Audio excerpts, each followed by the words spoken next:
So who is ready to write some more net-ionic equations? Whether you're ready or not, here we go. All right, first thing we want to do is we just want to write the formulas for our reactants. In this case, we've got aqueous solutions of potassium sulfate and barium nitrate.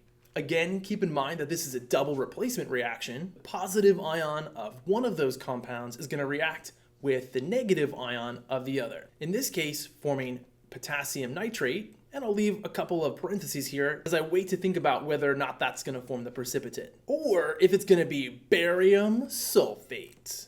All right, as I try to identify the precipitate, again, I'm going to look at my anion first, head to my list of solubility rules, recognize that nitrates are typically soluble. So my potassium nitrate compound is going to remain in aqueous solution.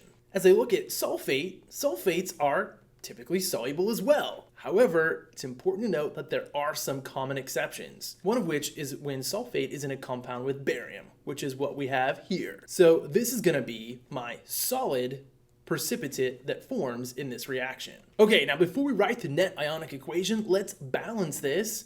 To do that, I'm going to put a coefficient of 2 in front of potassium nitrate. Now, remember, to write the net ionic equation, I want to first write the complete ionic equation. To do that, all of my aqueous solutions are going to be split up into their individual ions. So for potassium sulfate, that means potassium ions and sulfate ions. Again, the ratio that I'm coming up with is dependent upon the ratio in the original formula. Barium nitrate is also going to exist as ions because it's an aqueous solution. My product potassium nitrate is also going to exist as individual ions because it's aqueous. Be careful, notice here that I'm distributing my coefficient of 2 across both of those ions.